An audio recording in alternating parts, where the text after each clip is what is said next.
Hello and welcome to Story Time at my house. Today I'm going to read a story called Horrid Henry and the Football Fiend by Francesca Simon.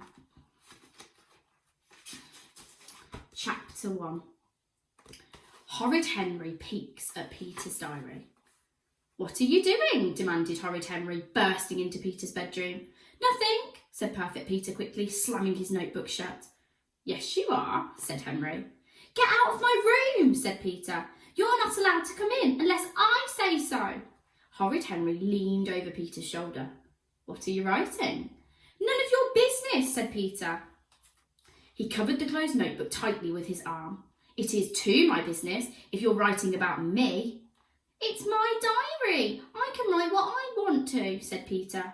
"Miss Lovely said we should keep a diary for a week and write in it every single day." "Boring," said Henry, yawning.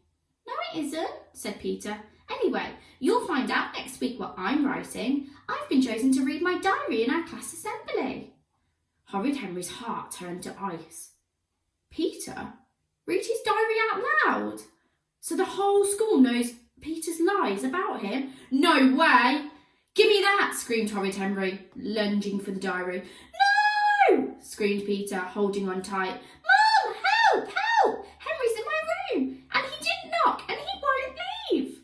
"Shut up, tattletale," hissed Henry, forcing Peter's fingers off the diary. "Mum!" shrieked Peter. Mum stomped up the stairs. Henry opened the diary, but before he could read a single page, Mum burst in. "He snatched my diary and told me to shut up," wailed Peter. "Henry, stop annoying your brother," said Mum. "I wasn't," said Henry. "Yes, he was," sniffled Peter. "And now you've made him cry," said Mum. "Say sorry." "I was just asking about his homework," protested Henry innocently. "He was trying to read my diary," said Peter. "Henry," said Mum, "don't be horrid. A diary is private. Now leave your brother alone." It was so unfair. Why did Mum always believe Peter? Horrid Henry stalked out of Peter's bedroom. Well, no way was Henry waiting until the class assembly to find out what Peter had written in his diary. Sneak, sneak, sneak. Horrid Henry checked to the right. He checked to the left. Mum was downstairs working on the computer. Dad was in the garden. Peter was playing at Goody Goody Gordon's house. At last, the coast was clear. He'd been trying to get hold of Peter's diary for days. There was no time to lose. Tomorrow was Peter's class assembly. Would he mention Sunday's food fight? When Henry had been forced to throw soggy pasta at Peter?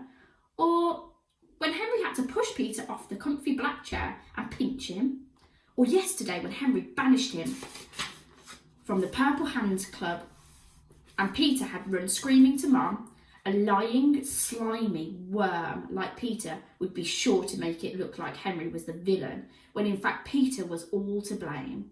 Even worse, what horrid lies had Peter been making up about him?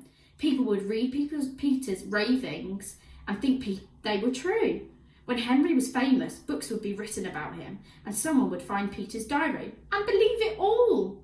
When things were written down, they had a horrible way of seeming to be true, even when they were big, fat lies.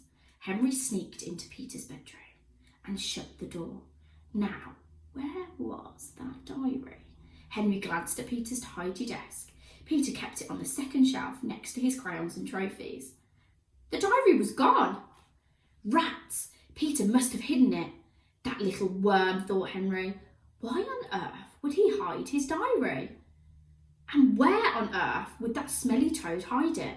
Behind his good as gold certificates? In the laundry basket? Underneath his stamp collection? He even checked Peter's sock drawer. No diary. He checked Peter's underwear drawer. No diary. He peeked under Peter's pillow and under Peter's bed. Still no diary. Okay, where would I hide a diary? Thought Horrid Henry desperately. Easy! I'd put it in the chest and bury it in the garden in a pirate curse on it. Somehow he doubted Peter would have been that smart. Okay, thought Henry, if I were an ugly toad like him, where would I hide a diary? The bookcase, of course. What better place to hide a book? Henry strolled over to Peter's bookcase with all the books arranged neatly in alphabetical order. Aha! What was that sticking out between the happy nappy and hoppy hippo? Gotcha, thought Horrid Henry, yanking the diary off the shelf. At last, he would know Peter's secrets. He'd make him cross out all of his lies if it was the last thing he could do. Horrid Henry sat down and began to read. So, Monday.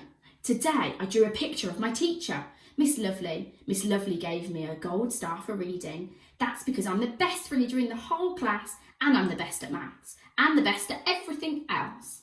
Tuesday. Today I said please and thank you 236 times. Wednesday. Today I ate all my vegetables. Thursday. Today I sharpened my pencils. I ate my sprouts and I had seconds. Friday. Today I wrote a poem to my mummy. I love my mummy. I came out of her tummy. Her food is very yummy. She is so scrummy. I love my mummy. Slowly, Horrid Henry closed Peter's diary. He knew Peter's diary would be bad, but he never imagined this. This was his worst nightmare. Perfect Peter hadn't mentioned him once, not once. You'd think I didn't even live in this house, thought Henry. He was outraged. How dare Peter not write about him? And then all the stupid things Peter had written. Henry's name would be mud when people heard his diary in assembly and found out what a sad, sad brother he had. Everyone would tease him. Horrid Henry would never live down the shame. Peter needed Henry's help, and he needed it fast. Horrid Henry grabbed a pencil and he got to work. Monday. I drew a picture of my teacher, Miss Lovely. I drew her with piggy ears and a great big giant belly. Then I turned it into a dartboard. Miss Lovely gave me a gold star for reading. Miss Lovely is my worst teacher ever. She should really be called Miss Lumpy. Miss Dumpy Lumpy is what Gordon and I call her behind her back. Hee hee, she'll never know. I'm the best reader in class and the best at maths and the best at everything else. Too bad I have smelly pants and knitty hair. That's more like it, thought Henry. Tuesday. Today I said please and thank you 236 times. Not. I called Mum a big blobby pants face and I called Dad a stinky fish. Then I played pirates with the world's greatest brother Henry. I wish I was as clever as Henry, but I know that's impossible. Wednesday. Today I ate all my vegetables. Then I sneaked loads of sweets from the sweet jar and lied to Dad about it. I am a very, very good liar. No one should believe anything I say. Thursday. Today I sharpened pencils, all the better to write rude notes with. I ate all my sprouts and had seconds. Then I threw up all over Mom. Ooh, what a smell. I really am a smelly toad. I am so lucky to have a great brother like Henry. He is always so nice to me. Hip hip hooray for Henry. Now, much better, thought Henry. Now that's what I call a diary. Everyone would have died of boredom otherwise. Henry carefully replaced Peter's diary in the bookcase. I hope Peter appreciates what I've done for him, thought Horrid Henry. The entire school gathered in the hall for assembly. Peter's class sat proudly on benches at the front. Henry's class sat cross-legged on the floor, and the parents sat on chairs down both sides. Mum and Dad waved at Peter. He waved shyly back. Miss Lovely stood up. Hello, mums and dads, boys and girls. Welcome to our class assembly. This term, our class has been keeping diaries. We're going to read some of them to you now. First to read will be Peter. Everyone pay lots of attention and see if you can be as good as I know Peter has been. I'd like everyone to copy one of Peter's good deeds.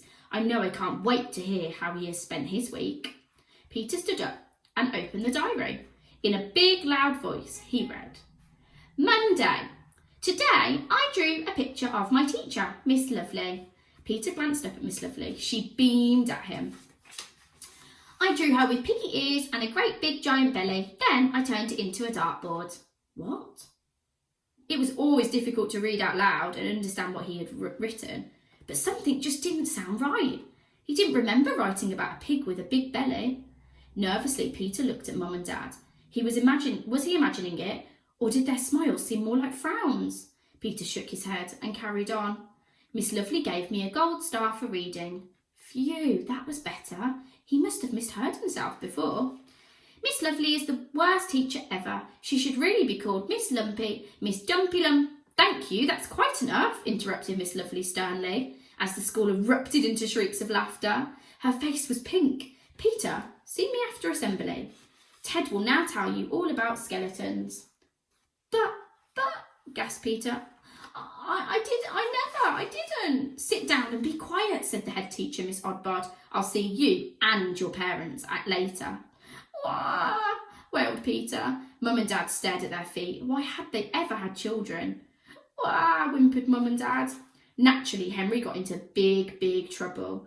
Big trouble, for sure. It was so unfair. Why didn't anyone believe him when he said he'd improved Peter's diary for his own good? Honestly, he would never, ever do Peter a favour again.